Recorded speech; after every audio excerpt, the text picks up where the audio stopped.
Well, there you go, David. We have to come up with a George Porter signature 3-string bass. Why not? Absolutely. Who needs the G string anyway? It only gets in the way.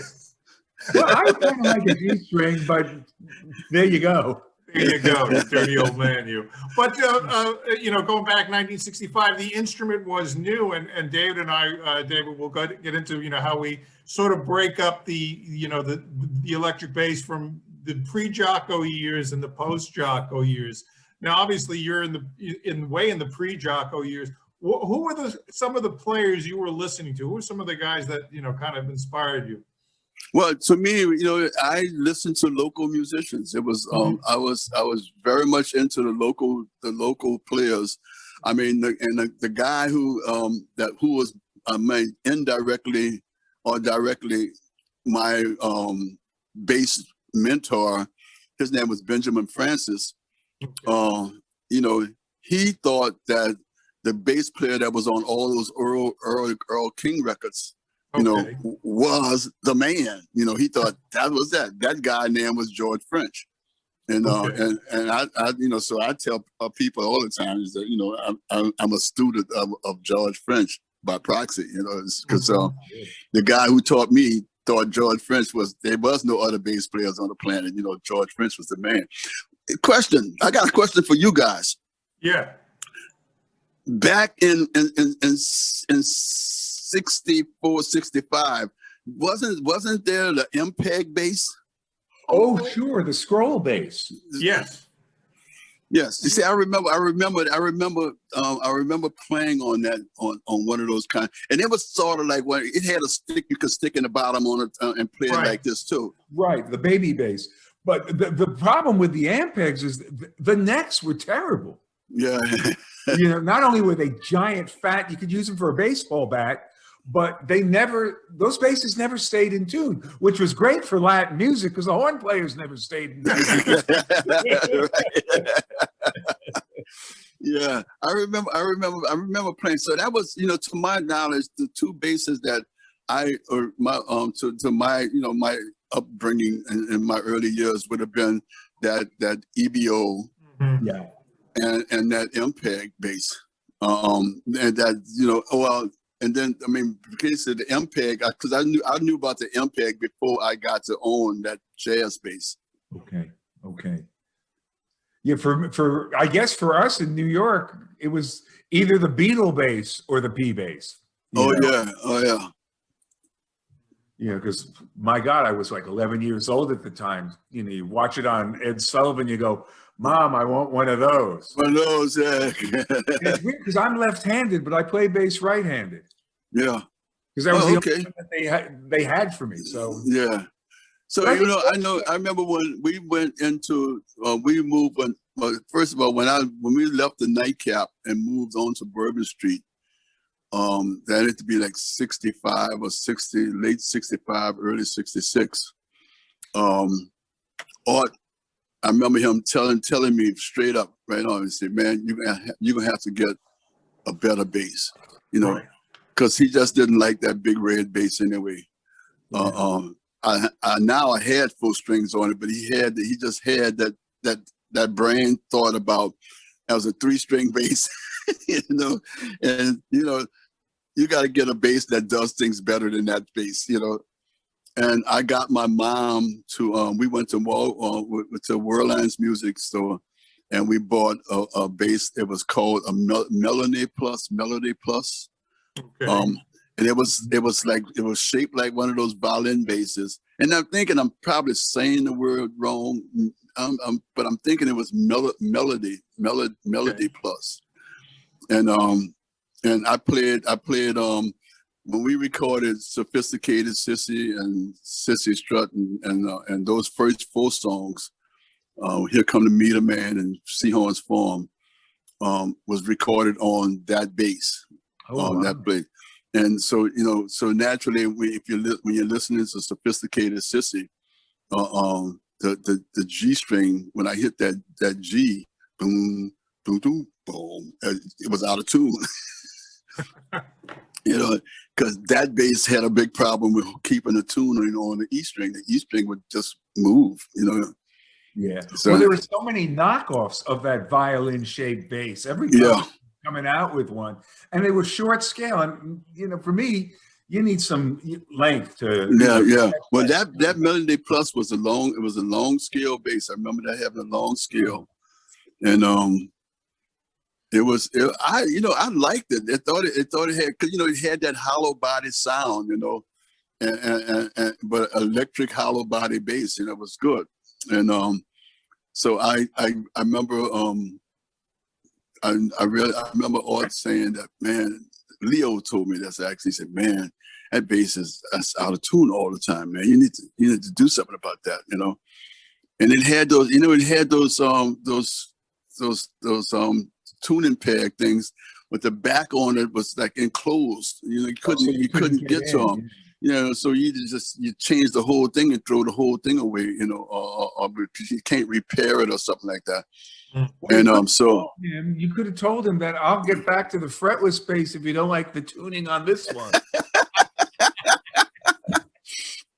So I remember setting this bass like on the edge of a bar stool, right at the edge of the bar stool. It was that night I had to play a gig, and I said it. We was at the Ivanhoe on Bourbon Street, and I set the thing right there, knowing that it was going to fall sooner or later. So I just waited for it to just slide off the thing. It hit the floor. When it hit the floor, the back just opened up, and I called my mom and told my mom, I said, Mom, my bass just split open. I need a bass.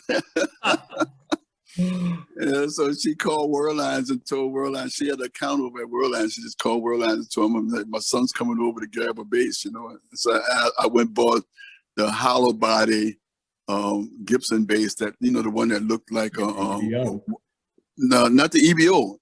Looked like the I guess it was the SG? It looked like the SG. Looks like the EB3. EB3 maybe, or EB1. Is that an EB3? Yeah, I think it was. Yeah. I could never figure that out. See, because I saw that one first, but then later I bought what I thought was the EB2. That's the one that had the 2 pickups on it. Okay. The little flat body red one. Yeah. Uh-huh. So I remember buying that later on in time. But when I saw that Gibson, when I saw that precision bass, that Telecaster in Atlanta, Georgia, I said, oh, that's it. That's the bass, man. I gotta have this bass, And of course, the Fender records. I mean, Fenders are made for studio recording. At least in those days, they were the P bass, the J bass, the Telecaster bass. Yeah. Yeah, I don't know why Gibson didn't get the rap. I thought those were fat sounding instruments. They had balls. They had balls that I didn't think the Fenders ever had. Okay. Mm-hmm. But then the when CBS bought Precision or bought into Fender. Yeah. What year was that? 65. 65. Yep. Wow, was that late? Okay, so I got a CB, that my fretless precision bass was a CBS. Okay. And I think I bought that in 71. All right. So did you buy it as a fretless to begin with? Yes, it was. It was fretless when I bought it. Rosewood or maple? It was maple. Okay. Because my first fretless, this is a great story. Tom's heard it a million times, but I'll tell it to you. I love it. I hear it. 1,000,001 is better. Yeah. So I went to Manny's. I had saved up enough money in 1969 to buy a Sunburst P bass, and I was walking out of Manny's with a Sunburst P bass. So Stuart comes downstairs, opens the case and says, "I'm sorry, David, the only P bass we have is fretless." And I knew I was going home with a Sunburst P bass, so I bought it. That was my first real bass, and after scaring the neighbors and everyone, I finally got a chance to learn how to use it.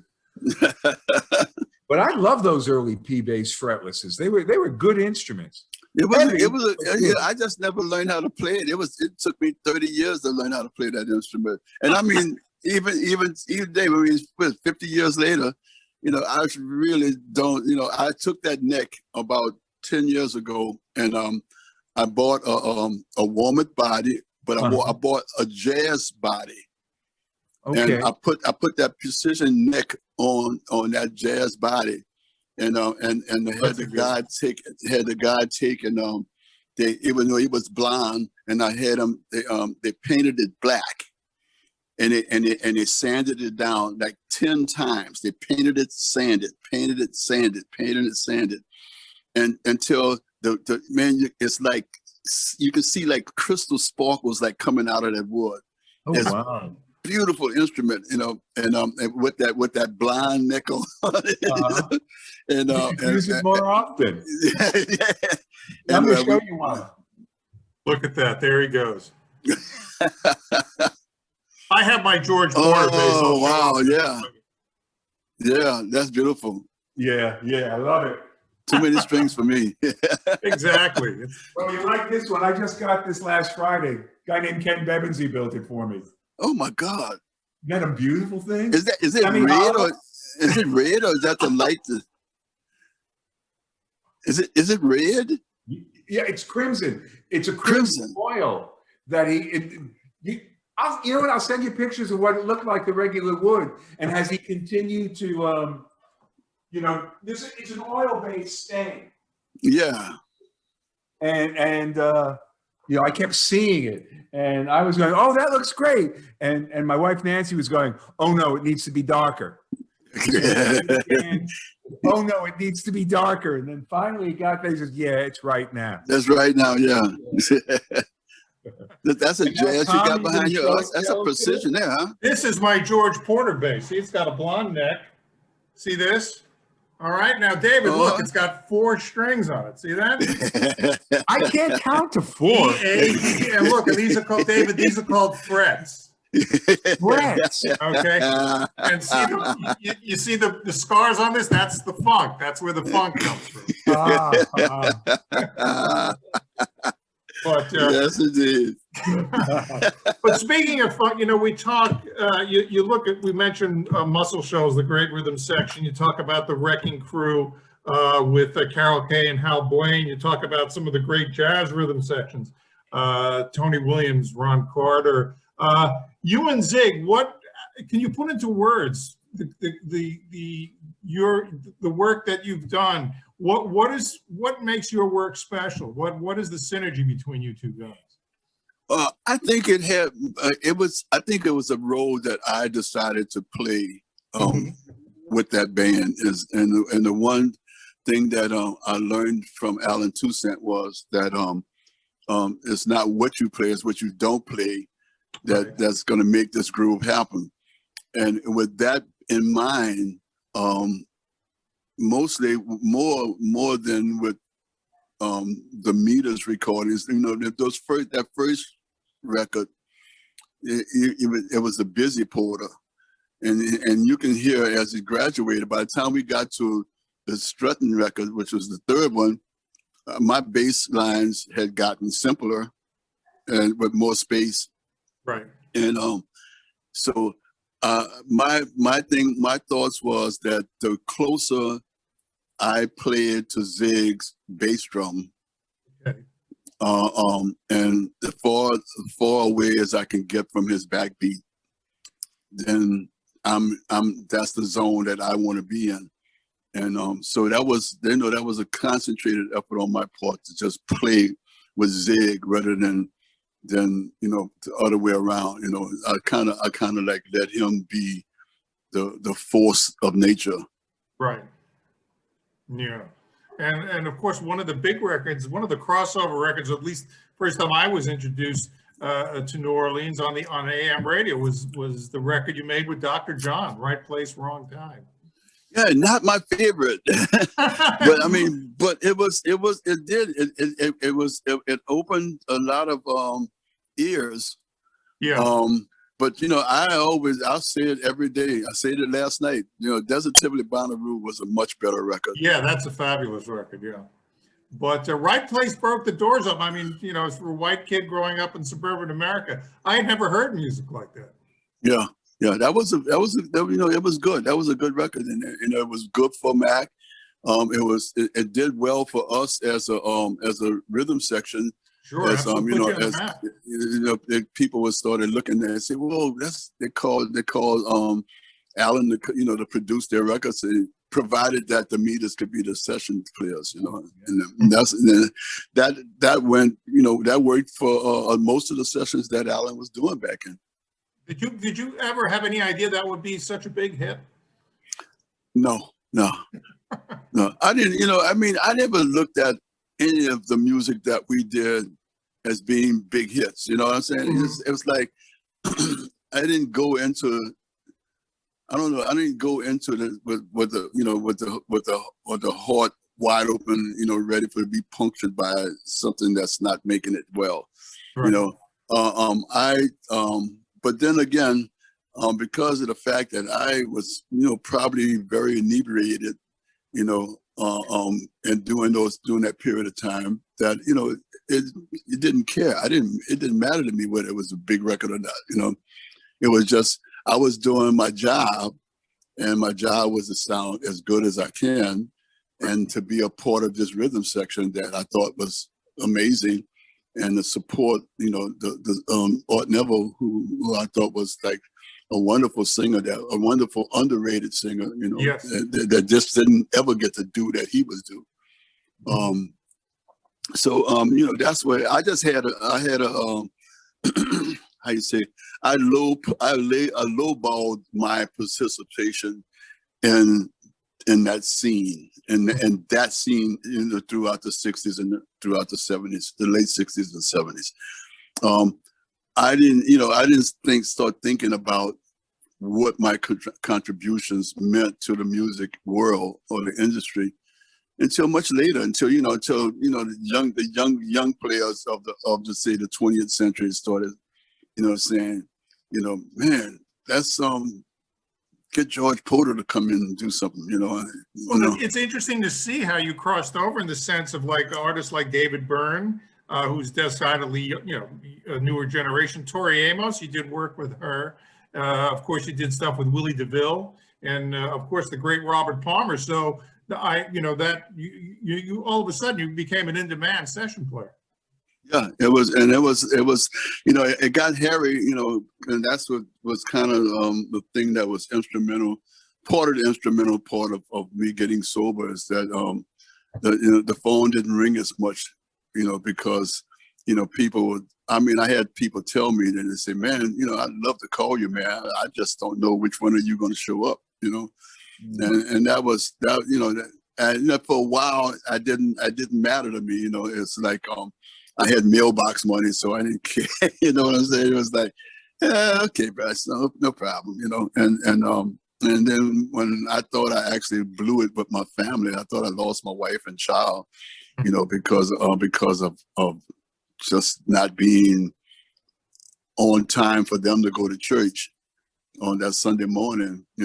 That's when all for me, my mental body physically broke down, and when my wife came back from dropping my daughter off at church, she found me all balled up in a knot on the sofa in the living room, crying my heart out, and got my mom on the phone, and my mom said, my mom just asked me, "Are you ready to go and get fixed?" And I said, "Yes," and so she picked me up. And I didn't know she had been playing, and she had made the plan to get me in the Bowling Green months before I actually got there. So whenever I decided I was going to go, that bed was there for me, and that's what I did. That was almost 31 years ago. So she knew you were ready to go before you did. Yeah, she knew I would be ready. Yeah.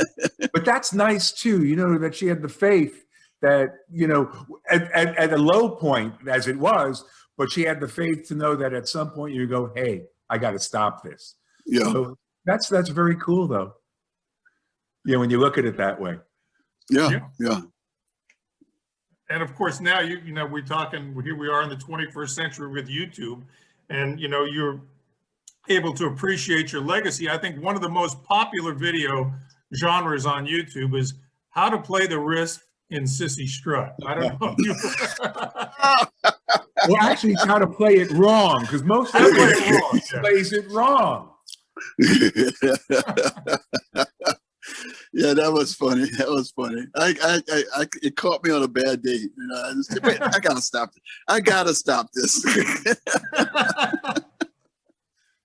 Well, it's funny because before I got on with you today, I wanted to take a look at the Oz Noy version, where he displaces the beat. And so he's doing this expose on, well, it's still in 4/4, but, and then you listen to it and you go, no, it doesn't work. Well, you know, Leo Nosentelli has a 5/4 version of Sissy Strut, which is like, I can't listen to it. Yeah. Well, have you ever heard Todd Rundgren does a Cool Jerk in 7? Oh, no kidding. No, I Yeah, never heard that. Can you do it? Can you do it? Can you do it? Can you do it? Can you? Oh, my God. Yeah, but you know, again, it's cheating. You know, in my day, you had to scratch the record and keep playing it over and over again. You couldn't put it on a loop, or you couldn't watch anybody on a video or slow it down. Right. Yeah, you're right. I'm sure there are a lot more wrong versions, but it's, you know what? It's such a great tune that it sounds good even when you play it wrong. So. Yeah, well, you know, it was like I kind of remember when we did that 2000 reunion. Right. And at the Fillmore, no, the Fillmore was the other theater in San Francisco. The Warfield. The Warfield. Yeah. And we got to the rehearsal. We was there for a couple of days. We had like 2 days rehearsal or something like that. And you know, so we, you know, naturally, Sissy Strut came up on the set list, and we started playing it, and I started playing it. And Leo stopped me. You know, Leo stopped the band. He said, Porter, what the hell are you doing? I said, what's wrong, man? He said, that's not the lick. You know, it was unbelievable that I had been playing it wrong for probably 15 years. You know, it was like, you know, I because I often played it with a jazz band, David Lasty and his band. And you know, a lot of some of the other jazz musicians around the city, because when I was home for all that period of time when we weren't playing together, you know, I was playing with everybody, street musicians and stuff, you know, and most of those young guys learned Sissy Strut from the big band version that was the Navy band. I can't never remember if it was Grady Gaines or one of those drummers that had the big band, the big Navy band. Okay. And he had wrote Sissy Strut out, and the horn players was playing, you know, playing the heads, and they played it with you know, they had those extra 2 notes, and you know, and so everybody learned Sissy Strut not from the meters but from that. You know, all the jazz players learned it from there. You know, and that was Sissy Strut, you know, and that went on there. And so eventually I learned it like that, the way they were playing it, you know. And I never argued with nobody about notes. I didn't pick, but playing with Leo Nosentelli, you know, you got to play the right notes, you know. Wow. We should do an instructional video on how not to play it and then on how to play it. Well, if George can take liberties with it, then anybody can, really. I mean, well, I do now. Now today, my Porter Trio band, actually, and running partners both. I played in both bands.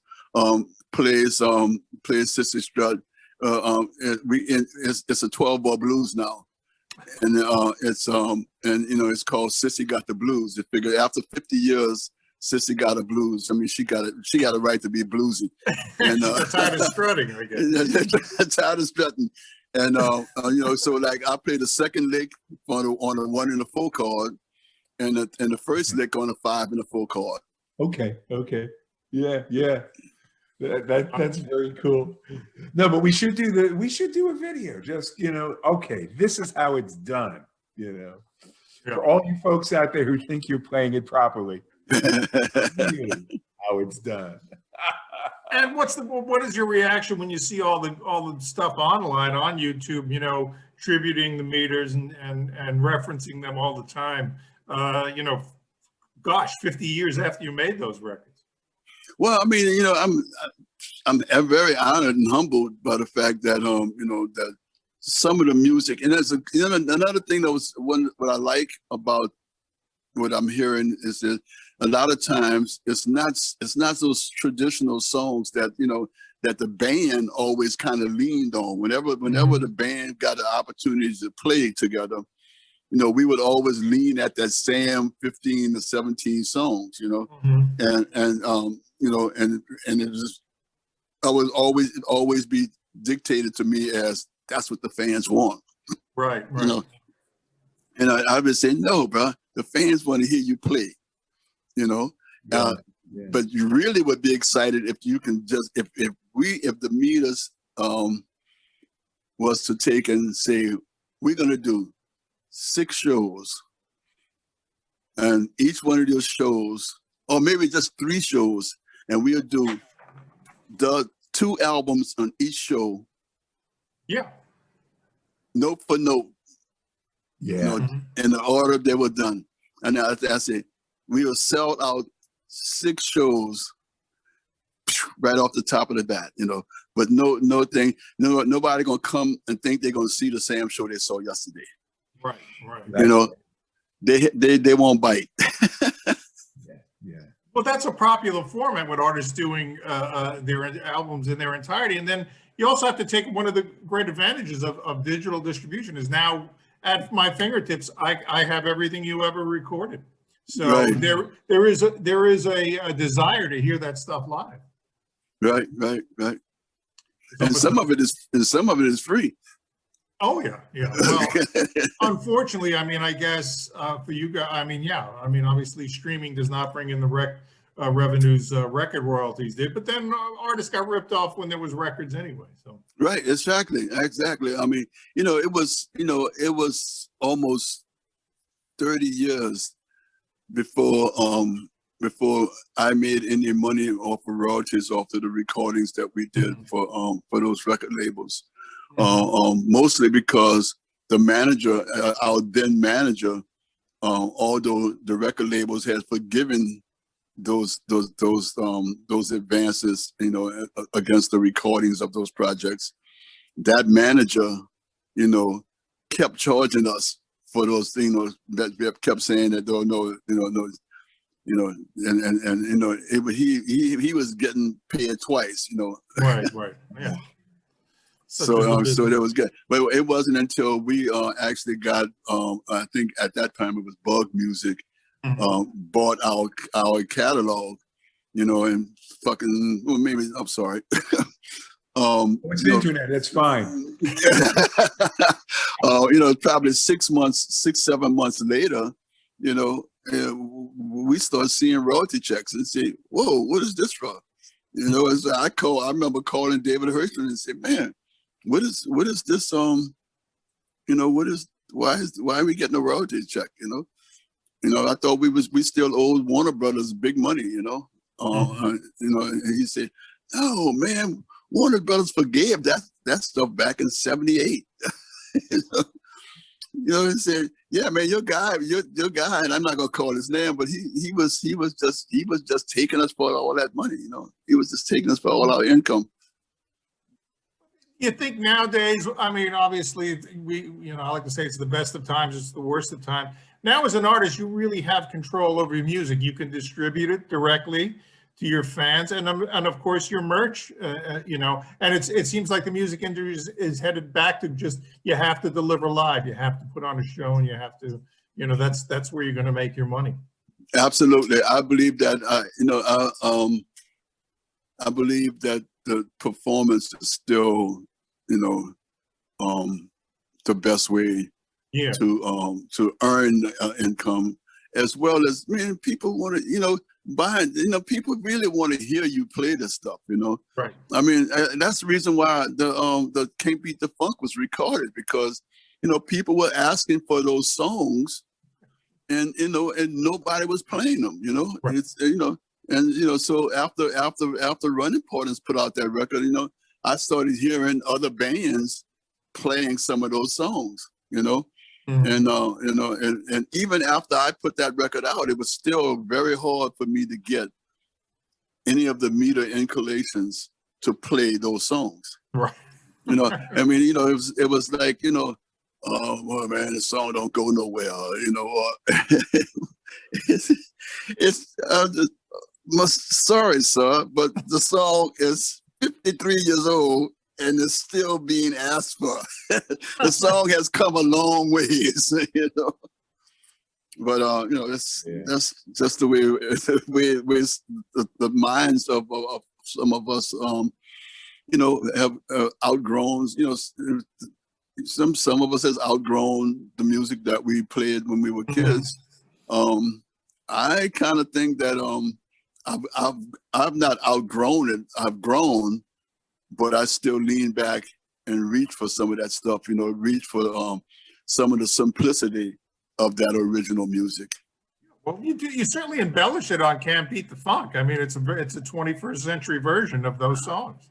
Yeah, yeah. So, and that, David, shall we talk about some of the tracks we want to play?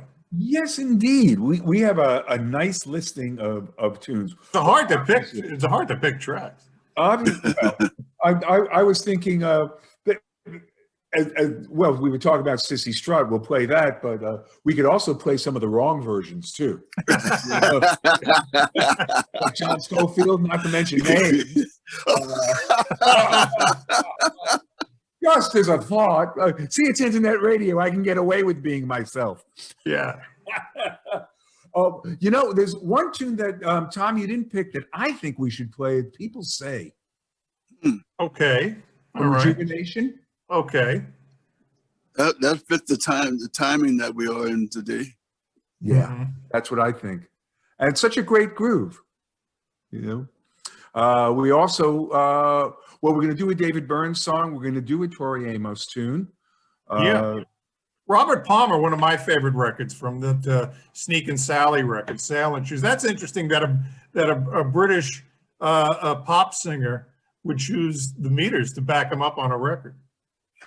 Yeah, that's and he came in and I'm not sure exactly how that go because Alan didn't actually, Alan wasn't in the studio with us when we did that record. Okay. And as I kind of remember, not only did the meters not get credit on the record when it came out, but Alan didn't get producers credits either.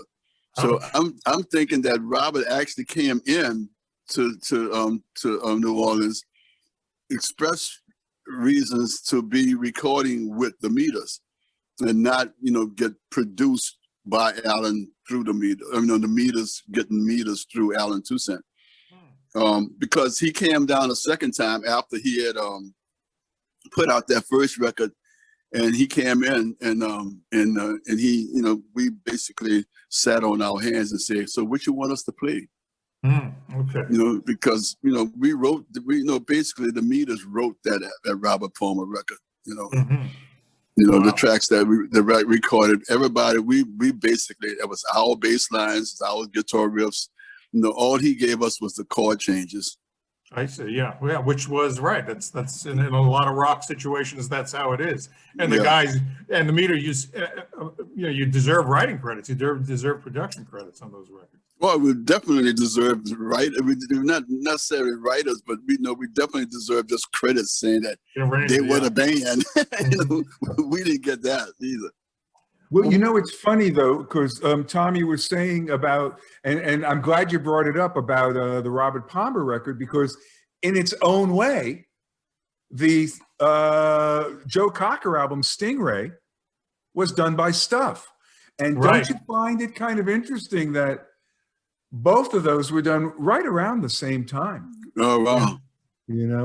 Right. That's now David, we talked to George, we talked to Carmine Rojas a few weeks ago, and Carmine used your bass on a Patti LaBelle record. We were talking now. I guess we can now come to the conclusion that Carmine copied George's bass, because didn't Carmine take a Telecaster neck and put it on a Fender jazz bass?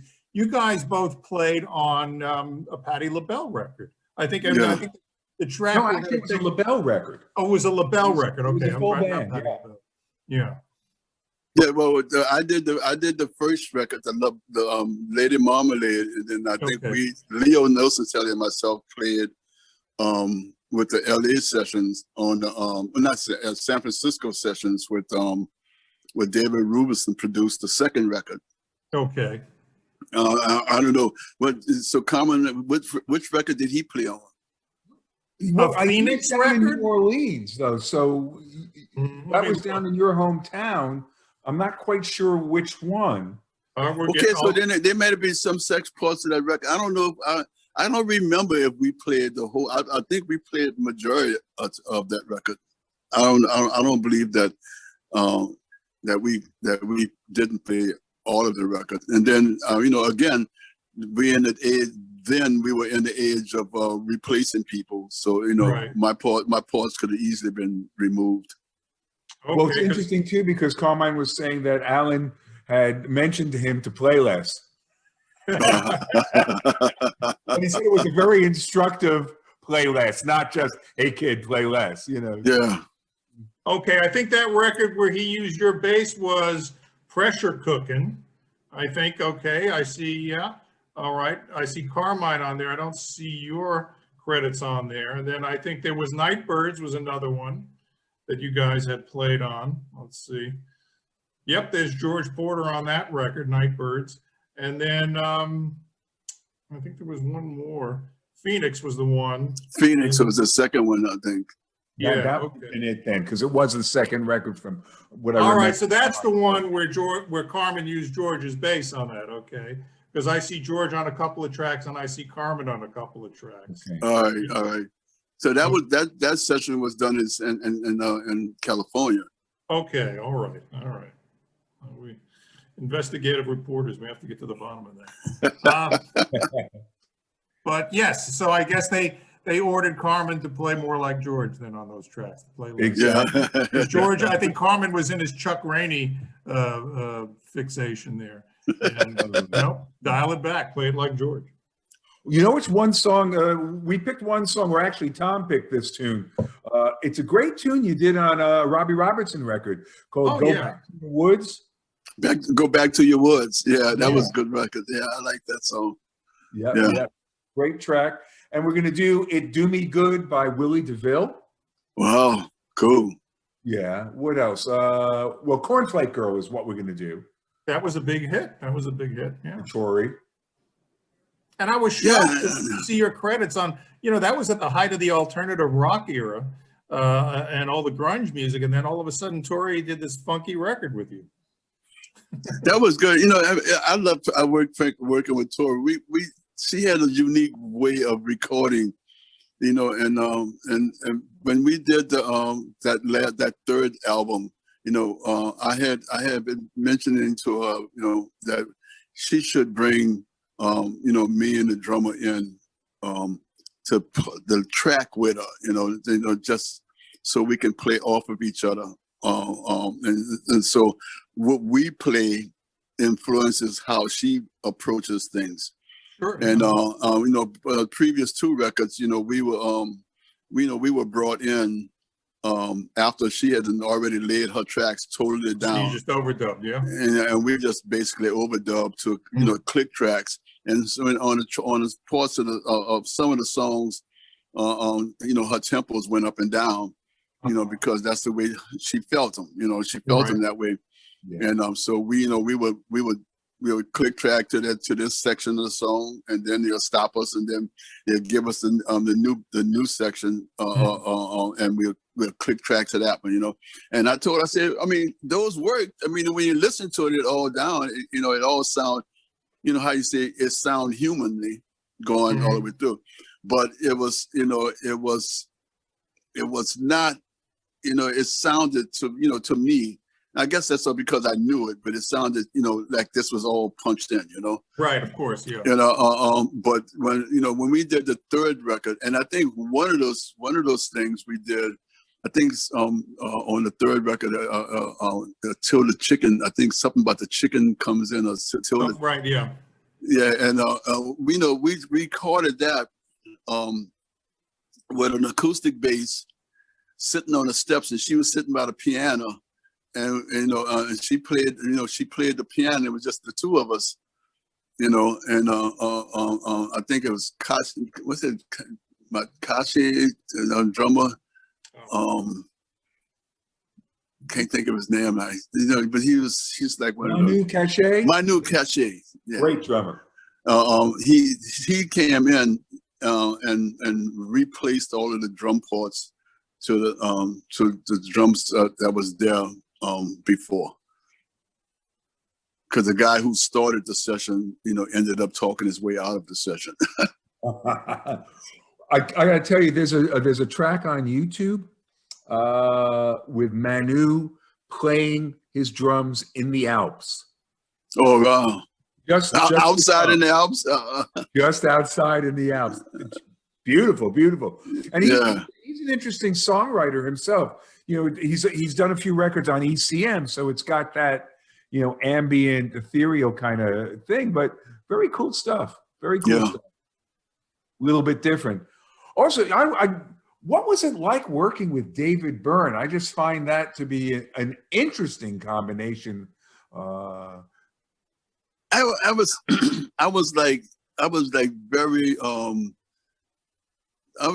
very timid about that session, because I just thought that they had probably 40 or 50 bass players in New York City that could play that idea.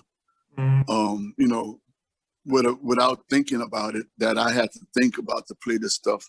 But the producer of the record, because we had done a couple of tracks, and I think the band was on a break, and I just kind of walked up to the producer guy and said, "Man, are y'all getting what y'all want from me on this music, man?" Because I told him exactly. I said, "I think y'all probably can find 30, 40 guys up here that could do this, and the producer guy told me, said, "Oh no, Mr. Porter, is like that is what you do in New Orleans is what David wanted, and he says, and we're getting exactly what we need from you, so don't worry about it, just that's great. Just it's go do more, it. It's a lot more than just playing the notes. Yeah, so I went back to work, But I was very, very intimidated because I had never played that merengue stuff, and thinking about how that all fit together, because there were very precise parts. There was a lot of the songs, and there was no room for stretching out and jamming or nothing like that. I mean, I remember on the tour. When we got to New Orleans, we had the night off, and we got to New Orleans. I got off the bus, and immediately took my bass and found somewhere to play. I had to play something. I went set in on my 5 different gigs. And my wife she called me up and said, "I know you're home. Are you coming home?" I just got to get this off my chest. I mean, it was like, and then the night after the concert, we actually had that night off. We didn't leave until the next day. So after the concert, I went out and jammed that night too. Yeah. To the wee hours of the morning. That's great. Well, that answers my question too. All right. What other tracks do we have, David? Anything else? Oh, great track with Alan, Last Train. Oh, nice. Yeah. I had, that record, I don't think I ever heard that whole record. I need to go buy that record. What's the name of that record was? Was that the night? Was it Night People? Was that? Because it's funny, George, because The first Allen record I heard was on Scepter. It was From a Whisper to Oh a yeah, Scream, to a Scream, yeah. which was such a killer tune. Great song. But what was the name Last of it? Train is on the album called Southern Nights. Southern Nights, okay. That's the one, 75, and yeah, recorded in New Orleans. Yeah, sure. There you go. Did we get credits on that? Well, you got credits on Wikipedia. You know what? You just See, Robert Palmer came to New Orleans and screwed everything up, right? We don't have to put their names on the records anymore. You know what you made me think about when you said Southern Cross or Southern Nights? Wasn't there a Crusaders record, Southern Cross? Yes, there was, I believe. Yeah. And they too, not unlike Stuff and the Meters. It was kind of like this. There was a lot of funk going on back then. Good stuff. You know? Yeah. Oh, I mean, I think his name was Robert Popwell, I believe. Robert Popwell. Well, Yeah, I was in the Rascals, so I got a chance to play Jungle Walk just the way Popwell played it. Oh yeah. Cool. Yeah. And he when we in fact the night that we played geez, I forgot the names, open for us, you know, Popwell was at the gig that night, and he came back in the back and he was just talking with Zig and Leo, and when I came into the room, he just turned around and I didn't know who the hell he was, and he said, "Oh, this is the guy I want to see," you know, big hug and stuff. But he always would tell me, say, "Man, the Crusaders was listening to you guys, man." Oh yeah, you know? sure. There's no doubt about since that. the beginning, man. You know. Yeah. Cool stuff. When you look back over your career, George, what are the records you're most proud of? The Meter records. Any of them, any session work, anyone that you know. I think those first three records, you know, there are songs in those first three records that you know, that I'm very proud of, you know, as far as, you know, even though we, you know, as I said, as the career got longer, the next record always, you know, for me as a bass player, got simpler. My parts got better. You know, by the time we got to the records where it was called the singing parts of the band, and they had abandoned, you know, the things that put us on the map, you know, by that time. But you know, at the same time, we had a wonderful vocalist named Art Neville that wasn't getting used, you know, and it was like, you know, man, you know, I understood, but I didn't particularly totally agree that we should abandon, you know, what we had created, you know, what we had thing, you know, but so I'm, you know, I think I'm my most proud, but probably my biggest pride record would probably be the Rejuvenation record. Okay. That was, you know, Rejuvenation would probably be the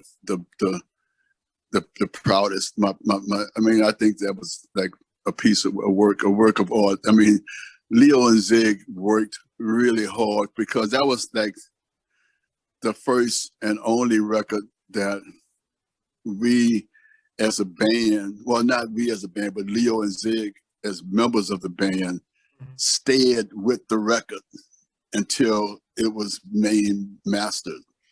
You know, it wasn't that, you know, and one of the things was that, you know, the band had gotten to that point with management that, you know, hey, no, you know, you're not shipping us out as soon as we finish these sessions, you know, because that's the way the old days would work. We'd cut the sounds and then they'll put us on the road for 4 months, you know, and somebody, A&R guys show up on the road and hand us a record. Hey, this your new record, you know. Hey, what these names are? You know, I mean, most of those tracks we didn't even name, you know. It was like, what the? We had to actually learn the name of songs, you know, because not only learn the music, but we had to learn the names, you know. So that's how the record industry ran in those days. Yeah. It was a fly-by-night industry. It's not. It wasn't the, you know, the industry it became in the 80s and the 90s, and now sadly, the record industry is no more. I mean, it's pretty much gone, you know. When you look back over the thousands of performances, are there any that particularly stand out to you? I want to excuse me. I want to say the probably that 2000 reunion. Okay. You know, for the me, this performance wise, you know, stands out with me, and it's mostly because you know, it was like after not playing together for almost 20 years, you know, it was like, wow, you know, it's like this stuff is still magical, you know, it's still magical, you know. It was short-lived, but it was magical.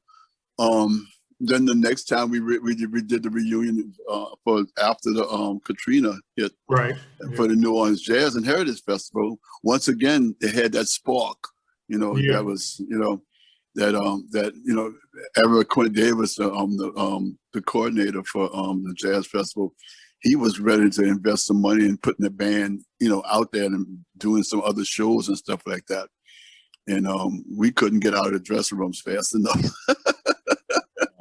It was like, okay, bye, see you. Go back to California now.